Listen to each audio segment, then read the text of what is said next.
相信大家都會同意，基督徒應該要愛神，並且活出一個合神心意嘅生命。但點樣愛神呢？又點樣能夠活出一個合神心意嘅生命呢？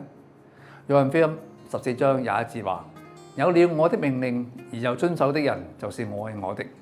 所以愛神係需要明白神嘅心意、神嘅誡命同神嘅話語。喺明白同遵行神嘅話語過程當中，更加需要神賜俾我嘅智慧去明白同實行。敬畏耶和華是智慧的開端，認識至聖者便是聰明。箴言9章10節。你哋中間若有人缺少智慧的，就當向那厚賜眾人而且不斥責人的神祈求，他就必得着。雅各書1章5節。我哋都可以求神賜俾我哋嘅智慧，但係聖經亦都鼓勵我哋去主動去尋找智慧。側耳聽智慧，專心求聰明。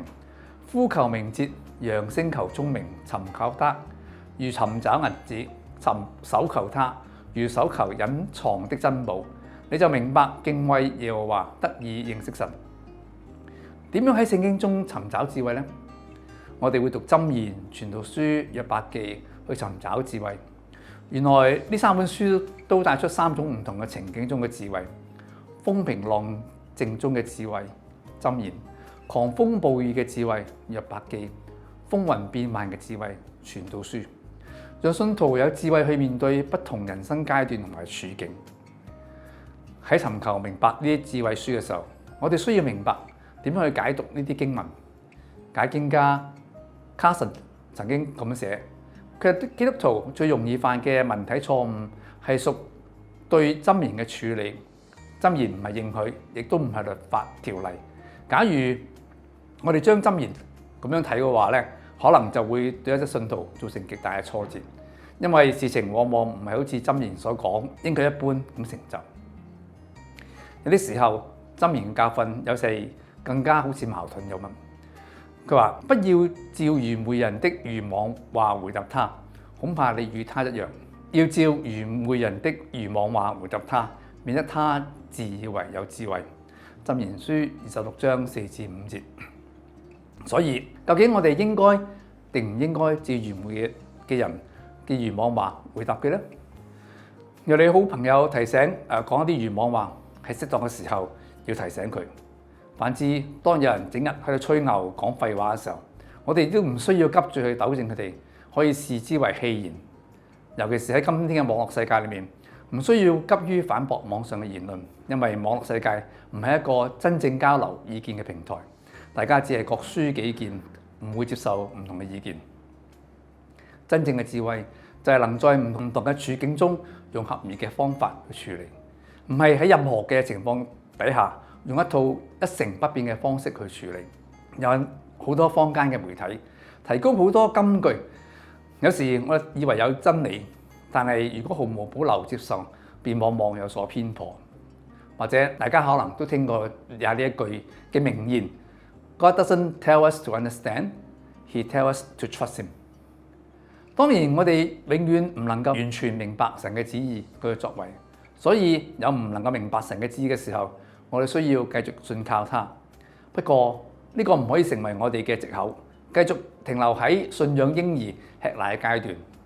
保羅喺哥羅西書教導我哋，因此我們從聽見的那天起，就不停地為你們禱告祈求，願你們藉着一切屬靈的智慧和悟性，可以充分明白神的旨意，使你們行事為人對得起主，凡事蒙他喜悅，在一切善事上多結果子，更加認識神。所以要明白聖經嘅智慧，我哋唔可以斷章取義，我哋需要從唔同嘅經文同角度去思考，先可以更明白神嘅心意。好多時候我哋只希望簡單一啲，能夠用一套嘅方法去處理所有嘅事，或者以一啲嘅經文作為金科玉律。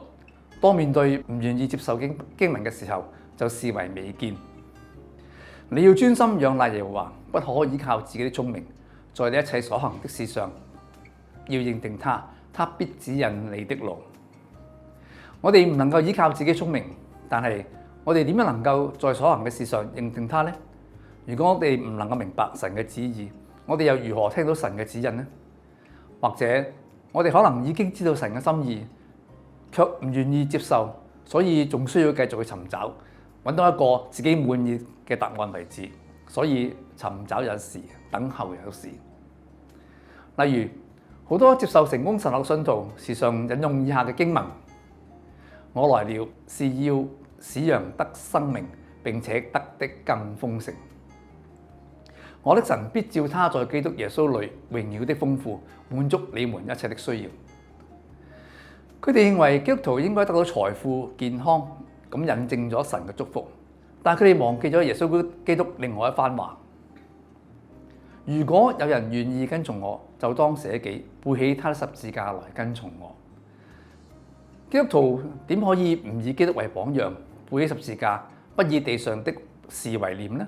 而跟隨佢呢？不從惡人的計謀，不站罪人的道路，不坐褻慢人的座位，惟喜愛耶和華的律法，晝夜思想，這人便為有福。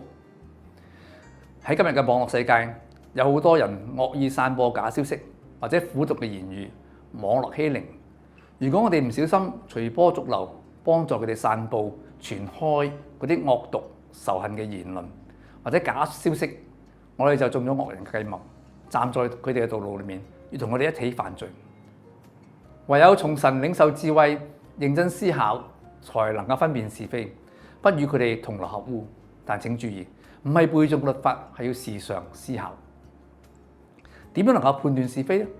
我哋真係需要求神賜俾我哋智慧，我哋需要禱告，求他賜予。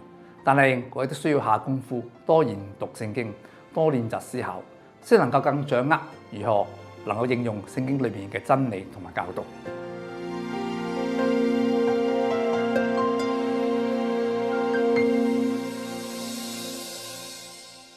有聰明沒有智慧，即使成功也會後悔；有財寶沒有親情，即使享樂也是乏味；有美貌沒有美德，即使愛情也會破碎；有生命沒有努力，即使青春也是浪費。人生的智慧在於學習謙卑，敬畏上帝，認識生命的尊貴。人生的智慧在於選擇的對，得上帝喜悅。人生最大的智慧。